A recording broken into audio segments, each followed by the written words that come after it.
What does a child's mind look like? You have memories of being a child, but that's not really an accurate representation.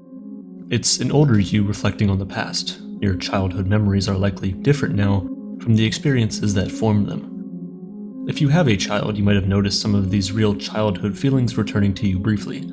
You recognize them in your kid, but these moments are fleeting. You quickly come back to the adult world. Pixar's Inside Out aims to give us a look into the inner workings of the mind of a child. For most of us fortunate enough to have seen it, it's quite moving. You might have cried a bit watching it or held back tears with all your might because you didn't want to cry in front of a child. But does Inside Out accurately reflect the child's mind and offer anything real to help them navigate their problems? Of course, does the movie mislead kids about their self-understanding? In the film, an 11-year-old girl named Riley moves from a quaint house in Minnesota to the busy city of San Francisco. She's excited at first, but the reality of how much her life is changing hits her pretty hard. Her first problem is that her new home doesn't meet her expectations. It's small and dusty, nothing like what she left behind. Even worse, her family's moving truck is delayed, separating her from all her familiar items and furniture. With nothing to cook with, Riley and her mom decide to grab a pizza slice, and to her horror, the pizza is covered with broccoli. Now, the biggest challenge for Riley is that her new school is very intimidating. So intimidating that she cries in front of the other kids on her first day in class. Riley's emotions, represented by living characters, are struggling to keep up with all the changes she's been thrust into. Fear, disgust, anger, sadness, and joy are leading the control panel of Riley's mind. We spend more time with the emotions than with Riley and her parents. The central conflict unfolds when sadness touches and changes Riley's core memories, which makes them sad. Joy tries to turn these memories joyful again, but ends up getting lost in the process, along with sadness and the core memories. And so begins Joy and Sadness's mission to get the core memories and themselves back to the control center. This leaves the other emotions in charge as Riley's personality islands begin to collapse in on the absence of her core memories. These floating islands represent personality sources such as friendship and family. When Joy and Sadness manage to return to the other emotions, the controls are broken by anger. Riley is left depressed, sitting on a bus in an attempt to run away to Minnesota. Joy then realizes her mistake. She caused Riley problems by not allowing her to express her sadness. She rights her misguided actions by handing the controls over to Sadness. Riley gets off the bus and returns to her parents in tears, telling them how she feels and setting everything right. In this resolution, we get a helpful lesson about emotions. Emotional harmony is important for our mental health. Allowing ourselves to have feelings when they arise naturally is very healthy, especially during our formative younger years. The story also reflects and criticizes our cultural bias that values feelings of joy over sadness, much like the way we prefer extroversion to introversion and optimism over pessimism. We internalize these values and try to hide our sadness by covering it up with false joy. Riley tries to hide her true feelings from her parents. She doesn't want them to know that the move is having a big impact on her. Her mom also pressures her to put on a happy face for her dad, who is under a lot of pressure at his new job. The story of Inside Out successfully delivers this central message about emotional harmony and a fantastical representation of a child's mind. But does it appropriately capture the inner workings of the child's mind? Not exactly. But before we look at that, I want to take a moment to thank the sponsor of today's video, Brilliant.org, the best place online to learn STEM subjects. Inside Out is an amazing movie because of how it simplifies the complex processes that go on in our minds. In the same way, Brilliant simplifies complex subjects like artificial intelligence, social media algorithms, and complex math problems into easy, digestible lessons. With just your phone, you get access to thousands of lessons designed by a team of award-winning teachers, researchers, and professionals. Each course is packed full of interactive features that teach you how these concepts apply in the real world. All the lessons are also broken down into bite-sized pieces, so you can learn on the go, whether you have an hour to spare or just 15 minutes. Artificial intelligence is currently taking over our world, and it can be really difficult to understand what's going on. This was me before I took Brilliant's course on how large language models work, and this course taught me all I needed to know about how LLMs like ChatGPT and Google's Gemini work. If you're interested in trying this course or any other course Brilliant has to offer, you can do that completely free for 30 days by going to brilliant.org/aperture or clicking the link at the top of the description, which also gives you a 20% discount on an annual premium subscription. Back to our story. The way memory works in the film is largely inaccurate. I mean, it's a child's film.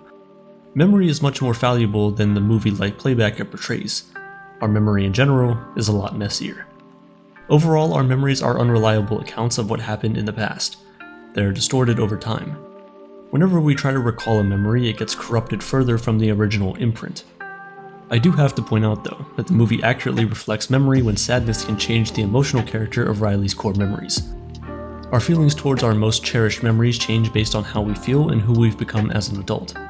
If you're separated from a loved one, your memories of them could be filled with a sense of loss, or they were once a source of joy. While it is fair to have a cleaner version of memory for the audience's sake, the account of core memories is misleading. These memories aren't linked to our personality islands as in the movie. While we have important memories for our sense of identity, they don't affect us in the way the movie portrays. People who suffer from severe amnesia don't have dramatic shifts in their personality, and twins separated at birth often share personality traits regardless of them sharing similar memories. Many of our personality traits come from genetics and our environment.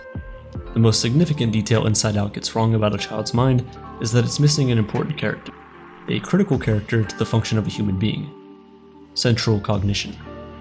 Between Riley and her emotions, there's nothing. In reality, there's supposed to be a middle one, the central cognition that allows us to assess perceptual data and make choices for the sake of our well-being.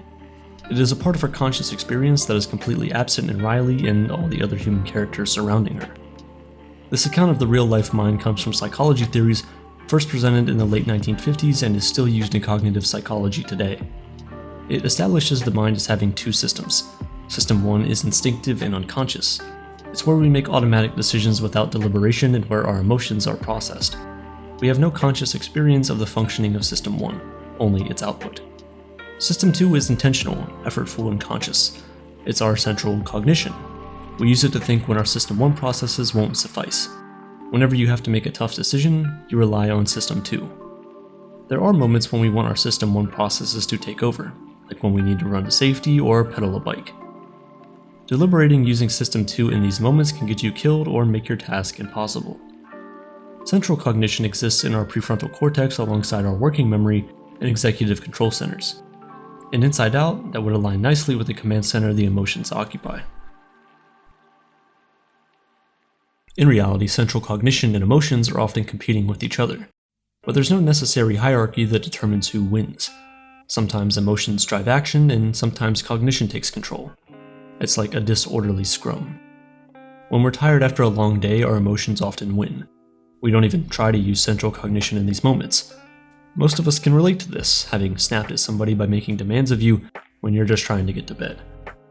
By neglecting central cognition, the film implies an emotional determinism of our behavior, which is probably not helpful for kids to understand themselves. It potentially adds to the already confusing sense of self that comes with growing up. The movie doesn't acknowledge their ability to deliberate and make decisions outside of an emotional reaction. To navigate the world successfully, we need to make good use of System 2. Otherwise, we're at the mercy of the world and our instinctual reaction to it. Central cognition has a big role to play for kids and adults alike. To develop the concept of Inside Out, filmmaker Pete Docter worked closely with neuroscientists and psychologists. Pixar wasn't naive about the mind when it signed off on the film, but accuracy took a backseat to other priorities. It needed to make a good story for kids and adults. Complexity can add depth to a film, but more often than not, it makes the story hard to follow. When it comes to movies for children, complexity is at an even greater concern. You could easily lose the younger audience with too many characters to follow and convoluted motivations. Pixar rearranged the processes of the child's mind to have a limited number of protagonists working towards a specific goal, all while facing a healthy amount of resistance. Adding central cognition as a character would have been more accurate, but it would have made the story more complicated and less straightforward. The new character could play Joy's boss role, but that would have introduced a new set of problems. For one, the focus would have been removed from the emotions and put onto central cognition. Then it would be hard to separate the internal world of Riley's mind from the external world, since central cognition is a conscious process. Riley can't be consciously aware of the internal adventure that is taking place, as that world represents her unconscious mind. If Riley were aware, the reality portrayed in the film would fall apart. Perhaps the only way to be more accurate would be to show Riley's central cognition deliberating on her choices, with her emotions overriding her at times. But that would add another layer to the film that would make the journey of the emotions less consequential. Thinking about it, in a way, the emotions being sentient is a way of representing central cognition. They're able to deliberate amongst themselves, with Joy taking the lead. This allows them to have a conscious thought process contained within the unconscious mind, avoiding Riley's awareness. Similarly, linking core memories to personality islands isn't accurate, but it is beneficial to the story. It gives the adventure big stakes. If joy and sadness fail, the personality islands are gone forever, which has huge consequences for Riley. As the audience, we root for the protagonist because failure would be disastrous. If the core memories weren't that important, we wouldn't have nearly as much investment in them. So while Inside Out isn't the perfect mapping of a child's mind to a set of relatable characters, its deviations make a lot of sense when considering the demands of storytelling, and the film still manages to get a very poignant message about the value of our emotions. Inside Out 2 is coming out soon. For the sake of staying true to the original themes, you won't be seeing central cognition or a more accurate account of memory. Still, considering the impressive impact of Inside Out, odds are there will be new important lessons about emotions that we all need to remember. And for those lessons to get across and ring true, they'll need the focus you only get with a good story.